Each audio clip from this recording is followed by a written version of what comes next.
Se eu recuar um único passo, minha promessa, minha ambição e meu sonho serão perdidos para sempre. Não importa o que o mundo diz de mim, o que importa é que eu nunca fiz nada que contrariasse os meus princípios e nunca farei. Essa é a minha última chance, é vencer ou morrer. O maior espadachim do mundo ou a morte. Roronoa Zoro, caçador de recompensas, apreciador de uma boa bebida e, acima de tudo, um sonhador inveterado. Na verdade, os ombros cada vez mais largos do Zoro carregam não apenas um, mas dois sonhos. O sonho da maior rival da sua infância, Kuina, e o do seu capitão, Monkey D. Luffy. Dois caminhos diferentes que vão inevitavelmente lhe conduzir ao mesmo destino, com o objetivo de desafiar o maior espadachim de todos.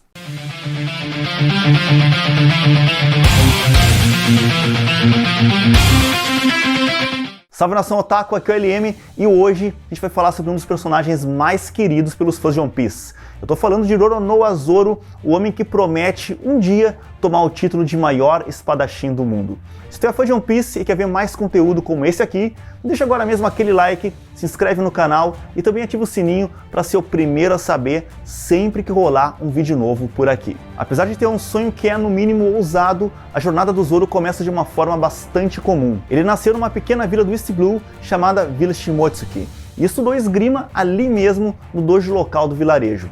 Já nessa época, o pequeno Zoro já tinha uma sede inexplicável por poder e o desejo de se tornar o maior espadachim do mundo. Esse desejo serviu como combustível para que o Zoro pudesse atingir um nível de habilidade capaz de derrotar qualquer um dos seus colegas de classe, até mesmo os adultos. Apesar dele ser um aluno de destaque, tinha apenas uma pessoa no vilarejo que o Zoro simplesmente não conseguia vencer de jeito nenhum.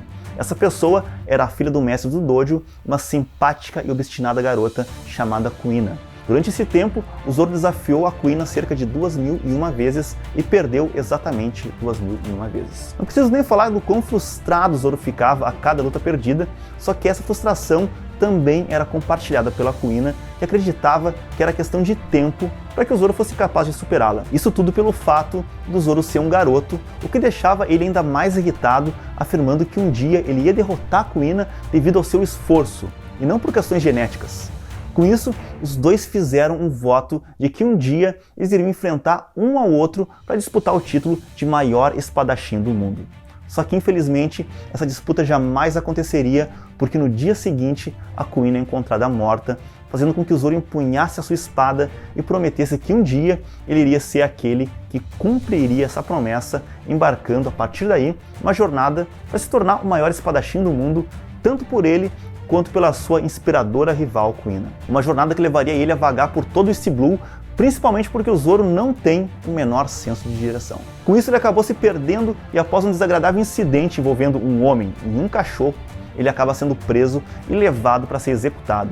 Tudo isso para ser salvo pela pessoa mais improvável possível, um rapaz magrelo, com corpo de borracha, que usa um chapéu de palha. Ao ouvir falar sobre um temido espadachim que estava pelas redondezas, Monkey D. Luffy viaja até Charlestown, onde ele se oferece para libertar o Zoro, se em troca o espadachim aceitasse ser o primeiro membro a se juntar à recém-formada tripulação dos Piratas do Chapéu de Palha. E ao se deparar cara a cara com a possibilidade de iniciar uma abrupta mudança de carreira e se tornar um pirata, ou então morrer ali naquele lugar sem sequer conseguir cumprir a promessa que havia feito para a Kuina, adivinha qual das opções o Zoro escolheu? Foi assim que a maior dupla de One Piece foi formada, com o Luffy não apenas apoiando, mas insistindo que o Zoro realmente se torne o maior espadachim do mundo. Até porque o futuro rei dos piratas não iria tolerar nada menos do que isso. Ao contrário de qualquer outro membro dos Chapéus de Palha, o Zoro teve a oportunidade de realizar o seu sonho bem lá no comecinho de One Piece, quando a tripulação desembarcou no restaurante flutuante Baratie e se deparou com um homem chamado Dracul Mihawk, que por acaso é o atual portador do título de maior espadachim do mundo. É claro que o Zoro imediatamente desafia ele, afinal, por que não? O motivo deve ter sido porque o Zoro estava muito mal equipado, tanto fisicamente quanto mentalmente, e até mesmo em termos de capacidade técnica para dar conta desse desafio. Para entender melhor a diferença de força entre os dois, o Mihawk era uma figura mundialmente conhecida que tinha viajado pela Grand Line e o Novo Mundo sozinho, numa pequena embarcação, ou melhor, numa minúscula embarcação, e ainda assim ele era temido pelo governo mundial ao ponto de lhe dar um título de Shichibukai. Sem contar o fato dele ter sido, digamos que, companheiro de treino de um dos 5 Yonkous especificamente aquele com cabelo vermelho. Enquanto isso, no outro canto do ringue, nós temos o espadachim do cabelo verde, conhecido como Zoro, que neste ponto da história já tinha alcançado a grande façanha de... Pois bem, naquele ponto, a única coisa que eu lembro que ele tinha conseguido foi derrotar um acrobata no uniciclo. Então a gente já poderia prever que essa estava longe de ser a batalha do século. Na verdade, esse confronto era tão insignificante para o Mihawk que ele nem mesmo fez questão de usar sua espada. Ao invés disso, ele preferiu empunhar uma espécie de mini espada que mais parecia uma faca de cortar pão, para falar a verdade, do que uma espada. E o que veio logo após foi uma espécie de piada, onde o Zoro percebeu ser incapaz de superar a gloriosa faca de cortar pão do Mihawk, mesmo usando todas as habilidades que ele havia treinado por toda a vida para adquirir. Mas se havia uma coisa que o Zoro tinha ao seu favor, era sua alma de guerreiro.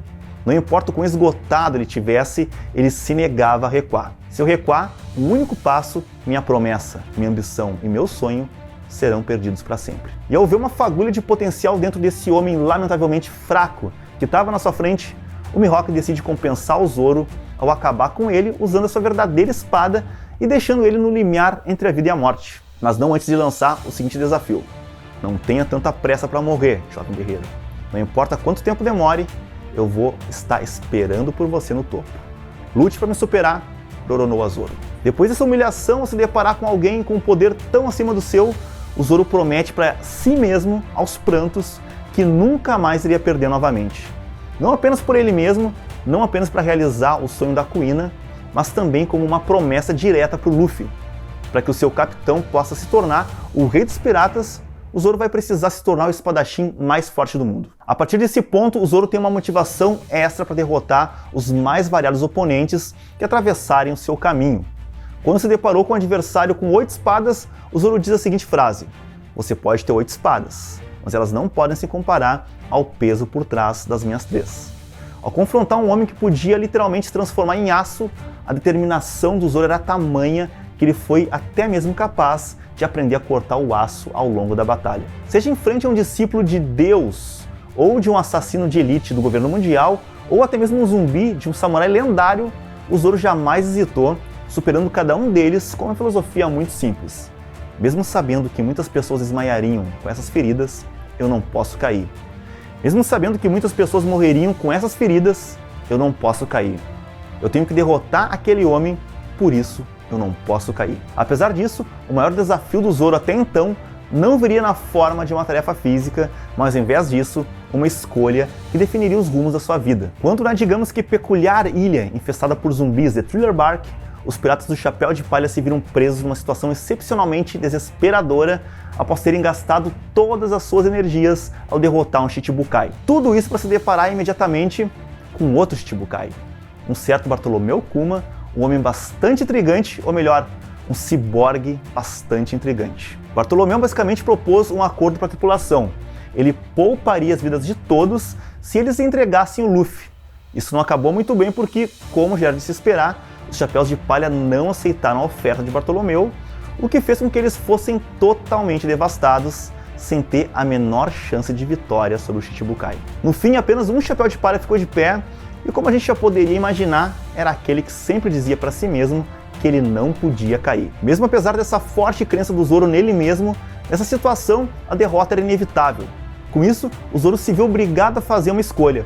Ele tinha basicamente 2 opções: morrer em combate contra um oponente insuperável, abandonando a promessa que fez para Kuina de se tornar o maior espadachim do mundo, ou ele poderia entregar a vida do seu capitão e acabar com o sonho do Luffy de se tornar o rei dos piratas. E esse é o grande problema de ter que carregar 2 sonhos tão distintos sobre os seus ombros. Neste momento, o Zoro tem que decidir qual dos 2 sonhos ele vai abandonar: a memória da Kuina ou o futuro do Luffy. E apesar de todo esse dilema, ele ainda assim foi capaz de tomar uma decisão de uma forma surpreendentemente rápida. Minha recompensa não é de muito valor, mas eu ia me tornar o maior espadachim do mundo. Neste momento, é a única forma de salvar meus companheiros. De nada vale minha ambição se não conseguir proteger meu próprio capitão. Eu lhe darei uma cabeça, porém no lugar dele, gostaria que tirasse a minha vida. E o Kuma com isso simplesmente diz: tudo bem, eu dou a minha palavra de que não tirarei a vida do Chapéu de Palha, mas em troca disso, eu lhe mostrarei o inferno. Nesse ponto, o Kuma usa as habilidades da sua Akuma no Mi para reunir toda a dor, sofrimento e até mesmo a fadiga do corpo do Luffy dentro de uma bolha e direcionar essa bolha para o corpo do Zoro, que segundo o próprio Kuma já estava no limiar entre a vida e a morte. Então vocês já podem imaginar o nível do sofrimento que o Zoro foi submetido nessa batalha. Tudo isso para salvar a vida e o sonho do seu capitão. Depois de ter mergulhado até os confins do inferno, o Zoro aparece do outro lado da ilha, no que parece ser o seu último suspiro antes da morte, mas apesar de tudo que acabou de sofrer, ele ainda está de pé e de cabeça erguida, sustentando todo o seu orgulho, e quando Sanji pergunta, apavorado com a situação, se o Zoro ainda está vivo, ele apenas diz: não aconteceu nada. Agora, como que um humano foi capaz de sobreviver a todo esse sofrimento? Isso ninguém sabe. Alguns dizem que o Zoro tem uma resistência acima da média, e já outros dizem que o senso de direção do Zoro é tão ruim que ele se perdeu no caminho até o inferno. Mas para mim, a resposta é bem mais simples. Se uma ferida pode matar uma pessoa comum, não me permitirei ser comum. Essas palavras nunca foram e provavelmente jamais serão tão verdadeiras quanto elas foram naquele momento. Graças à sua ambição, o Zoro foi capaz de preservar tudo aquilo que amava, mas mesmo vagando muito perto dos portões do inferno, a sua verdadeira provação ainda está longe de acabar. Apesar de mal ter conseguido sobreviver a todas as consequências de Thriller Bark, os inimigos da próxima ilha não iriam mostrar tanta piedade. Após um incidente envolvendo um almirante da marinha, um guarda e o retorno do Shichibukai Bartolomeu Kuma, os Chapéus de Palha foram completamente derrotados e espalhados pelo mundo, sendo que o Zoro acabou aterrissando num lugar que é no mínimo, digamos que, interessante. Um lugar chamado Kuraigana Island, mais conhecido como território do maior espadachim do mundo, Jakku Mihawk. Nessa situação, o Zoro se vê obrigado a confrontar o seu rival no estado mais lamentável de toda a sua existência. Ele ainda estava gravemente ferido por causa das batalhas de Thriller Bark, sem contar que as habilidades do Zoro nesse momento ainda não chegavam nem perto das do Mihawk. E o mais importante de tudo, ele havia falhado em ficar ao lado do seu capitão. E assim, numa ilha que não tinha nada mais além do seu maior rival e hordas e mais hordas de babuínos experientes em combate, o Zoro se vê obrigado a engolir o seu orgulho e se dirigir àquele que ele acredita ser o mais capaz de tirar ele daquela fossa. E eu não estou falando dos babuínos. Após conseguir dar conta de todos os babuínos, o Zoro não tem outra escolha senão confrontar o Mihawk, e numa bela demonstração de humildade, ao se encontrar com o alvo da sua maior ambição, o Zoro se curva perante o Mihawk. Bem diferente do primeiro encontro dos dois em Baratie, onde o Zoro se dirigiu ao maior espadachim do mundo cheio de orgulho e até mesmo prepotência, pronto para tirar o título do Mihawk à força, dessa vez o Zoro assumiu uma postura mais sábia. Não importa o quão forte ele ficou desde Baratie, isso ainda não era nada se comparado à montanha que ele ainda tinha que escalar. Por favor, me ensine tudo o que você sabe. Me ensine a superar você. Essa frase foi seguida por uma grande gargalhada do Mihawk, e para falar a verdade, essa proposta do Zoro é totalmente absurda. Porque, por exemplo, tu treinaria alguém que tem como maior objetivo te derrotar? Não parece ser um investimento muito produtivo, não é mesmo? Pois então, a questão é que o Mihawk viu que tinha algo a mais por trás das palavras do Zoro. Um homem orgulhoso como o Zoro não se curvaria perante ele apenas pensando no seu próprio sonho. Tem um elemento a mais que tem que ser considerado nessa história. Um elemento que o Mihawk sabe que tem tudo a ver com o magrelo borrachudo do Chapéu de Palha que ele também conheceu naquele dia ensolarado em Baratie. Apesar de todos esses eventos em Thriller Bark serem extremamente importantes para o desenvolvimento do Zoro como personagem, a mudança na postura do Zoro perante o Mihawk, engolindo seu orgulho em nome de um bem maior do que ele, que é a segurança dos seus amigos, é sem dúvidas uma das atitudes mais subestimadas do Zoro ao longo do anime. O Zoro tem um código de honra que não lhe permite pensar duas vezes quando é necessário colocar a própria vida em risco para salvar a vida daqueles que ele ama. Muito parecido com o Bushido, o código de honra dos samurais. Mas agora, admitir sua própria fraqueza e implorar para que seu maior rival lhe coloque em forma é algo que vai muito além daquilo que a gente poderia esperar do Zoro.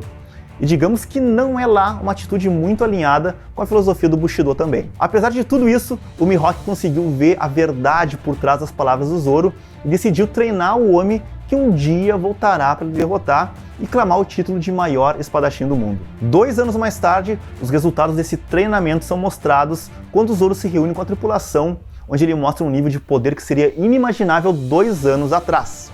E acima de tudo, determinado a ir para cima dos seus inimigos, dessa vez, realmente com tudo. Agora, meu amigo, ninguém vai conseguir parar ele. O Zoro está pronto para se tornar o maior espadachim do mundo, e o Luffy, o rei dos piratas. Eu decidi que de agora em diante eu não vou perder pra ninguém. Nunca mais. Se tu gostou desse vídeo e quer ver ainda mais conteúdo sobre esse universo riquíssimo de One Piece, então deixa agora mesmo aquele like, se inscreve no canal e também ativa o sininho para ser o primeiro a saber sempre que eu postar um vídeo novo aqui no canal. Muito obrigado por me acompanhar até aqui. Eu te vejo, é claro, no próximo vídeo.